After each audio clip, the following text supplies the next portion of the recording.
नरेंद्र मोदी माशाल्लाह अब सऊदी अरब गए हैं तो वहां पर मोहम्मद बिन सलमान से या हबीबी बोल के मिलेंगे और भारत में आकर बोलेंगे कि इनको कपड़े देखकर पहचानो। अब तीसरा यह है कि एक बीजेपी में बहुत ज़्यादा अनमोल रतन है, मुग़ल बादशाह अकबर के पास भी नहीं थे होंगे, मोदी के पास बहुत से अनमोल रतन है। किसी ने पार्लियामेंट में खड़े होकर कहा कि ये मुस्लिम देश में वक्फ नहीं है। हम अपने वज़ीर आज़म से बोल रहे हैं कि जब आपका प्लेन सऊदी एयर स्पेस में आया तो मोहम्मद बिन सलमान की एयरफोर्स ने 15 F-15 से आपका इस्तकबाल किया, हम उनका शुक्रिया अदा करते हैं। वो मोहम्मद बिन सलमान से पूछ लें कि क्या मदीने शरीफ में रसूलुल्लाह सल्लल्लाहु अलैहि वसल्लम के रोज़े मुबारक के आगे एक बहुत बड़ी बिल्डिंग है जिसमें लिखा हुआ अंग्रेजी में वफ़ उस्मान बिन अफ़्फ़ान रज़ी अल्लाह ताला अन्हु।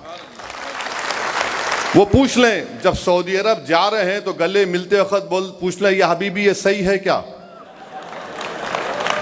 क्योंकि बोर्ड लिखा हुआ है। तो हर इस्लामी मुल्क में, मुस्लिम मुल्क में, चाहे वहाँ पर जमहूरियत हो या बादशाहत हो, वफ़ का तसव्वुर है और रहेगा। तीसरी बात उन्होंने कही कि गुर्बत के ताल्लुक से नरेंद्र मोदी ने मुसलमान अक़लियतों के प्री मैट्रिक स्कॉलरशिप की स्कीम को 9वीं और 10वीं जमात तक महदूद कर दिया। Post matric merit come means का जो यूनिट कॉस्ट होता है, आपको मालूम एक अक़लियती बच्चा अगर स्कॉलरशिप के लिए अप्लाई करता है तो माहाना उसको 180 या 200 रुपये मिलते। 2008 से उसमें इजाफा नहीं हुआ है। फिर इनका ये बोलना कि मैं बुकलेट का पेज नंबर 7 बोल रहा हूँ मीडिया के लिए, उसमें उन्होंने लिखा कि सेक्शन 40 को हमने उड़ा दिया। मैं मोहिबुल्लाह साहब उस कमेटी के मेंबर थे।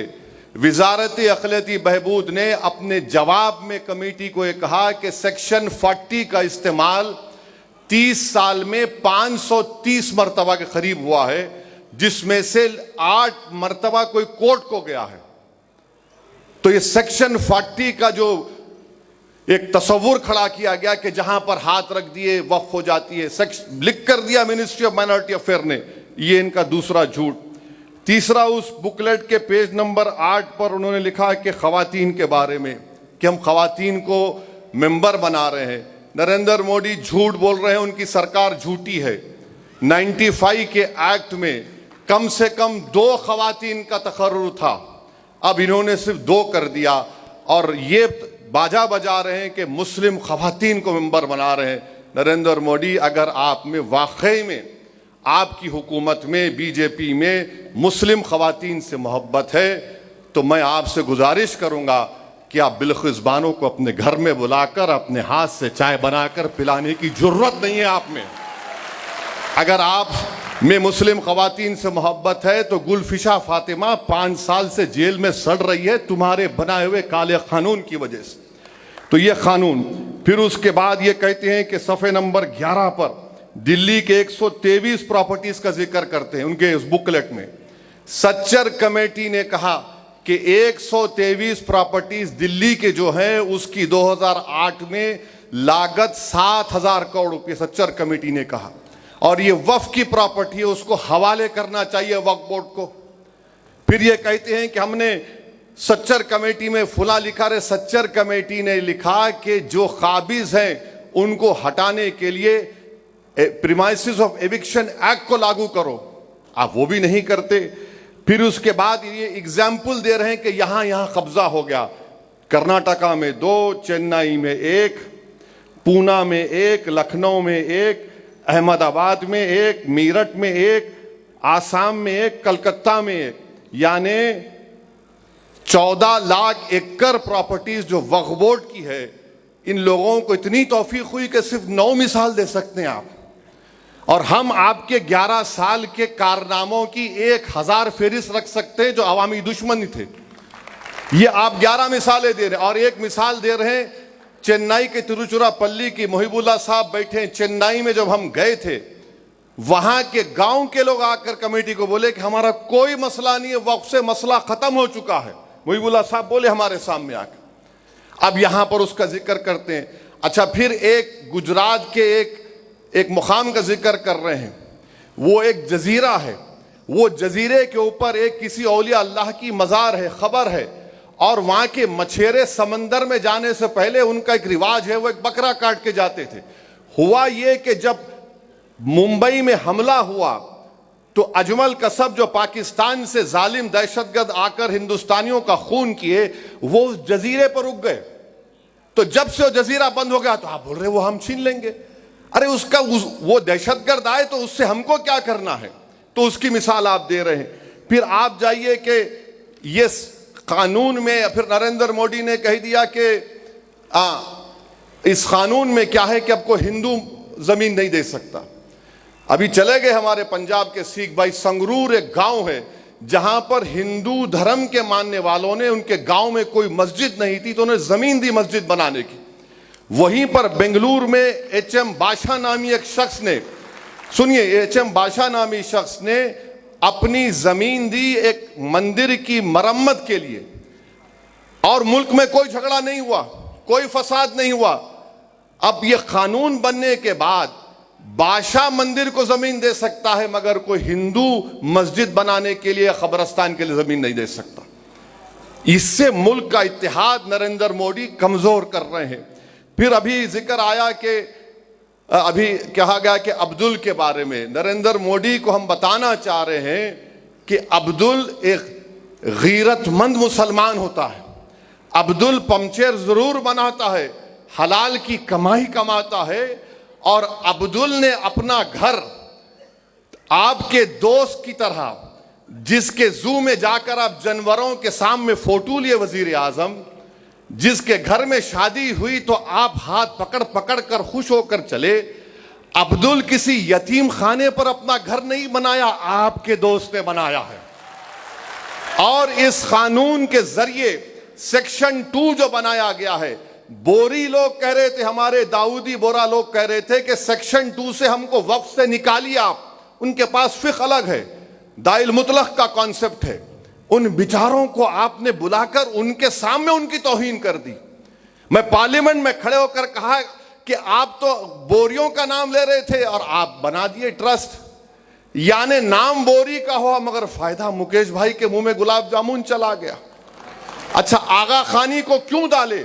इसलिए डाले क्योंकि आगा खानियों का ट्रस्ट था जिसको इस शख्स ने पूरी दुनिया में कहीं पर भी खरीद सकता था और यतीम खाने बनाया। तो आगा खानी को डालकर, आगा खानी से ही मोहब्बत नहीं है, उसको फायदा पहुंचाना था, और उनको फायदा हो गया क्योंकि सेक्शन 2 पर कोई स्टे नहीं है। वो भाई साहब बंबई में मालिक बन चुके हैं और अब्दुल के मिसाल दे रहे हैं नरेंद्र मोदी। अब्दुल आपका एक और दोस्त है जिसके पास पूरे एयरपोर्ट हैं, पोर्ट है, अब्दुल के पास तो कुछ भी नहीं है। आप तो कहते हैं गरीबी है, तो अब्दुल गरीब इसलिए है क्योंकि बुलडोजर तुम्हारे। अब्दुल के पास गरीबी इसलिए है कि तुम उसकी बेटी को जेल में डालते हो। अब्दुल गरीब इसलिए है कि तुमने एनकाउंटर किया। अब्दुल गरीब इसलिए है कि तुमने 2002 में गुजरात किया। अब्दुल गरीब इसलिए है क्योंकि मुंबई में वहां पर इंसानियत का कत्लेआम हुआ, हाशिमपुरा हुआ, नेल्ली हुआ और 2020 का मुंबई हुआ, इसीलिए अब्दुल गरीब है। आपने क्या किया अब्दुल के लिए?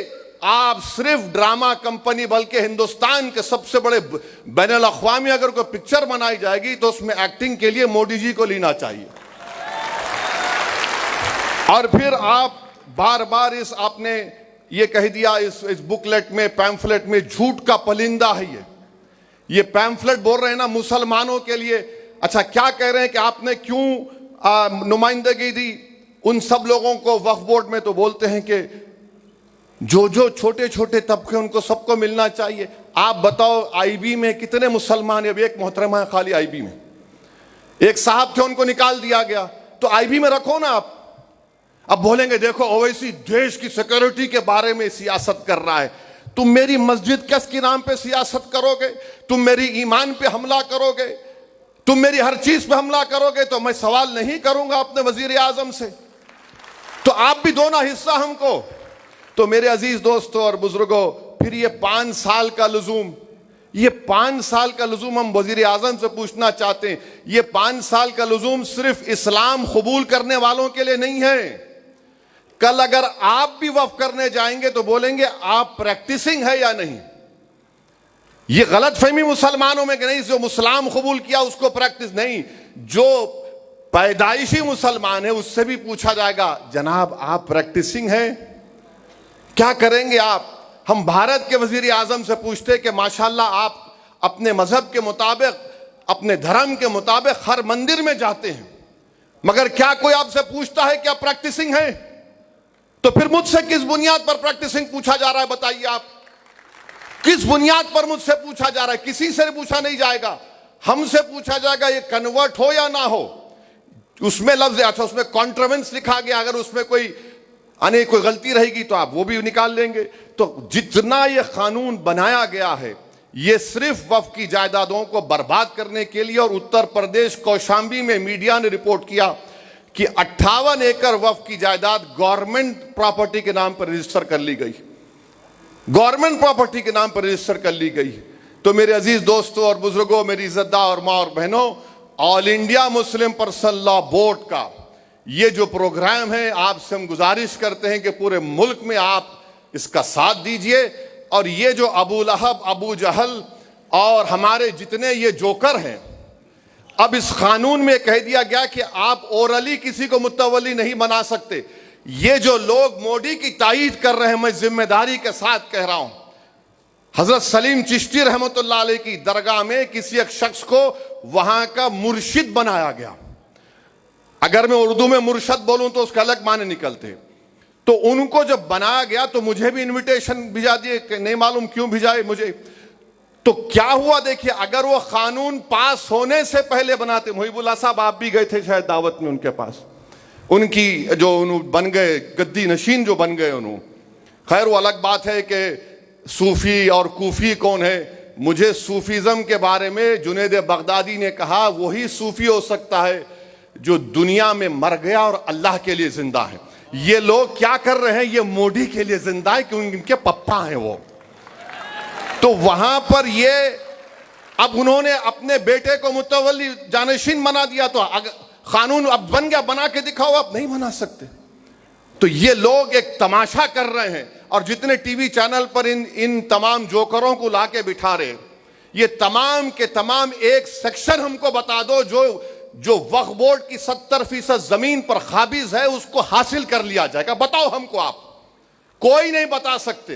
कानून इसलिए बनाया गया ताकि आरएसएस के 100 साल के जश्न जो मनाया जा रहा है, ये आरएसएस को एक तोहफा देने के लिए और इस मुल्क के सेकुलरिज्म को, इस मुल्क की आइन को कमजोर करने के लिए, इस मुल्क की तहजीबों को खत्म करने के और मुसलमानों के ईमान पर, उनकी मजहबी इबादत गाहों पर निशाना बनाने के लिए।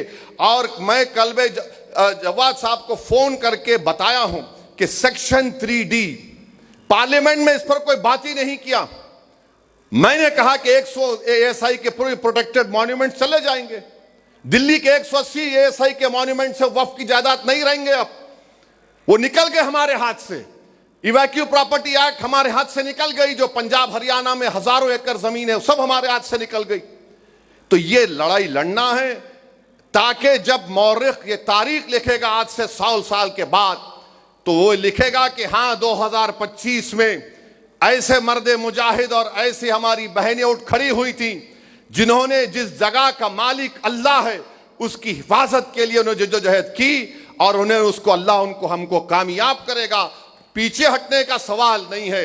जब तक कानून वापस नहीं लिया जाता हम लड़ते रहेंगे। हम अदालत में भी कानूनी कार्रवाई चल रही है, मगर जो सेक्शन पर स्टे नहीं हुआ है, हम तो प्रॉपर्टी रोज उसको खो रहे हैं। मैं शुक्रगुजार हूं सदर मोहतरम का, हमने तो अल्हम्दुलिल्लाह हैदराबाद में कामयाब एहतजाज किया। हम उम्मीद करते हैं कि देश के कोने कोने में हजारों नहीं बल्कि लाखों की तादाद में हिंदू, मुसलमान, सिख, ईसाई सब आएंगे। ये आइन को बचाना है, भारत की ताकत, उसकी खूबसूरती भाईचारगी है, उसको बचाना है। आइए हम सब मिलकर इस काले कानून को शिकस्त दें। वाखिर दावान अल्हम्दुलिल्लाहि रब्बिल आलमीन।